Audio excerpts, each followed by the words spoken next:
अस्सलामुअलैकुम दोस्तों, मेरा नाम है असीब शफ़क़त और आप देख रहे हैं हंसी टीवी।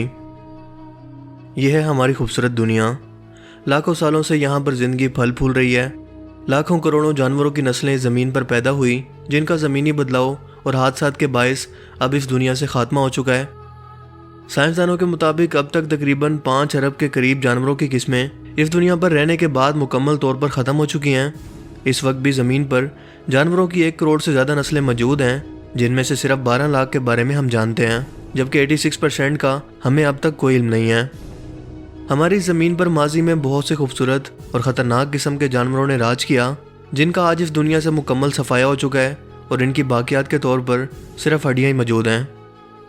इनके ज़मीन से ख़त्म होने की वजह या तो हादसात हैं या खुद इंसान, जिन्होंने इनका शिकार कर करके या फिर इनके रहने की कुदरती जगहों को ख़त्म करके इनकी नस्लों का दुनिया से सफाया कर दिया और आज ये दुनिया से बिल्कुल ख़त्म हो चुके हैं। लेकिन सवाल ये है कि क्या इन जानवरों को एक बार फिर से किसी भी तरह से ज़मीन पर वापस लाया जा सकता है? क्या आज हम इंसानों की साइंस इस कदर जदीद और एडवांस हो चुकी है कि किसी भी तरह से इन हज़ारों या लाखों साल पहले एक्सटिंक्ट हो जाने वाले यानी नापैद हो जाने वाले जानवरों को एक बार फिर से पैदा कर सकें? यानी कि डायनासोर जैसे जानवर हम एक बार फिर से जंगलों के अंदर या फिर चिड़ियाघर के अंदर नज़र आएँ, बिल्कुल जुरासिक पार्क की तरह। तो फिर दिल थाम कर इसका जवाब सुनिए कि हाँ, ऐसा मुमकिन है। और ना सिर्फ मुमकिन है बल्कि साइंटिस्ट इस पर दिन रात काम भी कर रहे हैं। दरअसल हमारा जिस्म 37 ट्रिलियन सेल से मिलकर बना है। हर एक सेल में तकरीबन 20,000 जीन्स और कई बिलियन DNA कोड्स मौजूद होते हैं, जिन्हें जेनम कहते हैं। इन्हीं के अंदर हमारी तमाम इंफॉर्मेशन, हमारी शक्ल कैसी होगी, हमारी आंखों का रंग कैसा होगा, हमारा स्किन कलर कैसा होगा, ये सब इंफॉर्मेशन मौजूद होती है जो कि हम अपने माँ बाप से हासिल करते हैं। बिल्कुल यही केस जानवरों के साथ भी होता है। सो इसका मतलब ये है कि अगर हमें किसी हज़ारों या लाखों साल पहले ज़मीन पर राज करने वाले जानवर जो कि अब नापैद हो चुका है, इस जानवर की हड्डियों से जेनम या DNA किसी तरह से मिल जाए, तो हम इंसान क्लोनिंग के ज़रिए एक बार फिर से इन्हें पैदा कर सकते हैं। आज से तकरीबन 40,000 साल पहले वोली मैमथ नामी हाथियों की एक नस्ल इस दुनिया पर राज करती थी। ये साइज़ में 9 से 11 फुट तक लंबे थे और इनका वज़न 5 से 7 टन तक हुआ करता था, जिसका ढांचा जर्मनी के एक म्यूज़ियम में आज भी मौजूद है। इस हाथी के दांत आज के हाथी के दांतों से बहुत ज़्यादा लंबे हुआ करते थे। ये हाथी मौजूदा दौर के रूस में मौजूद बर्फ़ानी और सबसे ठंडे तरीन इलाके साइबेरिया और अमरीकी रियासत अलास्का में रहा करते थे। इंसानों ने इनका गोश्त खाने और इनकी खाल से अपने कपड़े बनाने के लिए और इनके दांतों से औजार और जेवरात बनाने के लिए इनका बेतहाशा शिकार किया। इतना शिकार किया कि इसका नतीजा ये निकला कि इनकी नस्ल ही नापैद हो गई। साइबेरिया में एक बर्फानी पहाड़ गिरने की वजह से चंद मैमथ इसके नीचे दबकर मर गए, लेकिन बर्फ़ की वजह से इनका जिस्म एक लंबे अरसे तक ख़राब होने से बचा रहा और आहिस्ता आहिस्ता वक्त गुजरने के बाद साइबेरिया की बर्फ़ टेम्परेचर चेंज होने की वजह से पिघलने लगी और यूँ इस जगह पर जहाँ ये मैमथ मर गए थे, खुदाई करने पर हमें इस जानवर की हड्डियाँ मिली हैं। इनकी हड्डियों से मिलने वाला DNA नामुकम्मल है क्योंकि वक्त गुजरने के साथ बैक्टीरिया ने इन्हें ख़राब कर दिया है। लिहाजा हमें क्लोनिंग से पहले किसी भी तरह से इसके DNA को परफेक्ट बनाना पड़ेगा। और इस पर काम कर रहे हैं दुनिया के सबसे मशहूर रिसर्चर जॉर्ज चर्च, जो कि हार्वर्ड यूनिवर्सिटी में प्रोफेसर हैं, और इनकी टीम CRISPR-Cas9 नामी तकनीक का इस्तेमाल करके मखसूस बैक्टीरिया के ज़रिए ख़राब DNA के हिस्सों की निशानदेही करने के बाद इन्हें फिर से जोड़ने की कोशिश कर रहे हैं।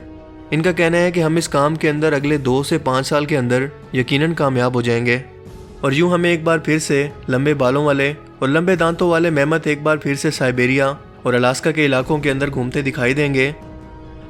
अगर ये तजर्बात कामयाब रहे तो ना सिर्फ मैमथ बल्कि हर इस जानवर को वापस लाया जा सकता है जिसका DNA हमारे पास मौजूद होगा, फिर चाहे वो सेबल टूथ टाइगर हो, डोडो या फिर हज़ारों या लाखों साल पहले इस दुनिया पर राज करने वाला कोई भी जानवर।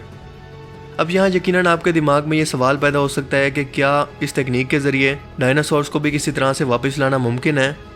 तो इसका जवाब है कि नहीं, क्योंकि डायनासोर इस दुनिया पर लाखों साल पहले मौजूद थे, जिनके फोसल्स वक्त गुजरने के बाद तकरीबन पत्थर जैसी सूरत इख्तियार कर चुके हैं।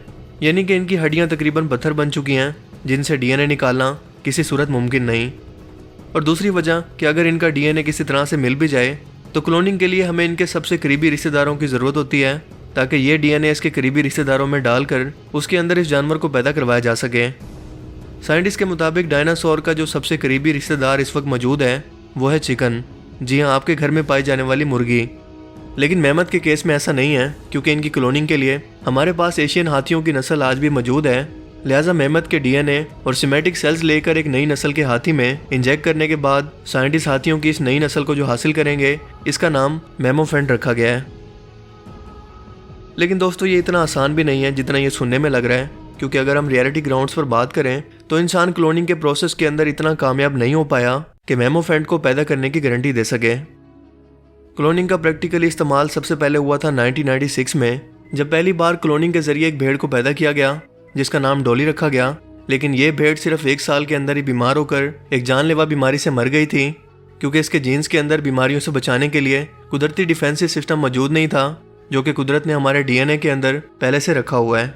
सो क्लोनिंग के जरिए तैयार करदा जानवर कुछ ही अरसे के अंदर या तो बीमार होकर मर जाते हैं, या फिर हम वैसे रिजल्ट हासिल नहीं कर पाते जैसा हम सोचते हैं। इसके अलावा दूसरी बात यह है कि इस दुनिया के अंदर हर जानवर कुदरत के निज़ाम से जुड़ा हुआ है। सो अगर आज के दौर के अंदर लाखों साल पहले के जानवर को वापस लाया गया तो सवाल यह है कि क्या वो इस ज़मीनी हालात के अंदर पहले की तरह जिंदा रह पाएंगे, वो क्या खाएंगे, कहाँ रहेंगे। ये एक बहुत बड़ा मसला है, क्योंकि इन जानवरों के ख़त्म हो जाने के बाद ज़मीन ने खुद को बदलना शुरू किया और आज वो वक्त आ चुका है कि हो सकता है कि वो जानवर यहाँ आने के बाद इस माहौल में सर्वाइव ना कर सकें। ये बिल्कुल ऐसे ही है जैसे 1000 साल पहले के इंसान को किसी तरह से टाइम ट्रेवलिंग करके 2019 के अंदर बुला लिया जाए तो उस शख्स का रिएक्शन क्या होगा। क्लोनिंग के जरिए ऐसे जानवरों को वापस लाना जो आज से हज़ारों या लाखों साल पहले इस दुनिया से ख़त्म हो चुके हैं, इतना ज़रूरी नहीं है जितना आज 1000 से 10,000 गुना ज़्यादा तेज़ी से ख़त्म होते मौजूदा जानवरों की नस्ल को बचाना ज़रूरी है, जो कि माहौल दोस्त भी हो सकती हैं।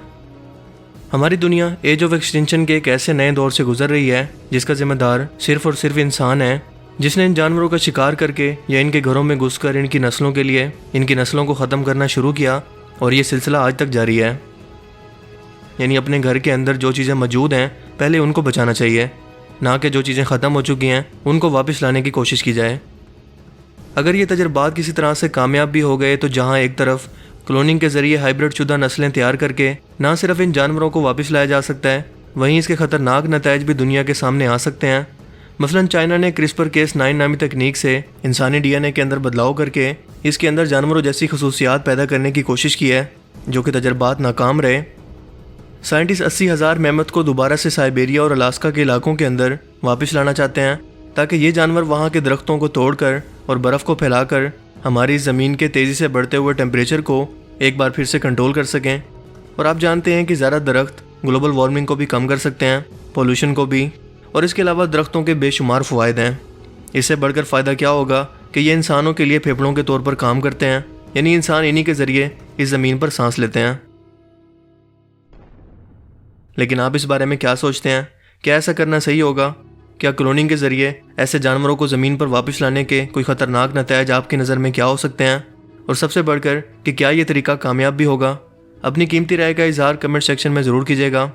मेरे ख्याल के अंदर अगर ये तकनीक कामयाब हो गई तो इंसानों के लिए तबाही और मज़ीद मुश्किलात का बायस बनेगी, क्योंकि हम नहीं जानते कि इंसानों और जानवरों के डीएनए के मिलाप करने के बाद हम किस तरह के जानवर पैदा कर सकेंगे और वो क्या क्या कर सकते हैं। अगर आपको ये वीडियो अच्छा लगा तो इसे लाइक कीजिए और मज़ीद इस तरह के इन्फॉर्मेटिव वीडियोज़ के लिए इस चैनल को ज़रूर सब्सक्राइब करें। अब मैं मिलूँगा आपसे एक नई इंटरेस्टिंग वीडियो में। तब तक के लिए अपना बहुत सा ख्याल रखिएगा। Thanks for watching this video. अल्लाह हाफिज़।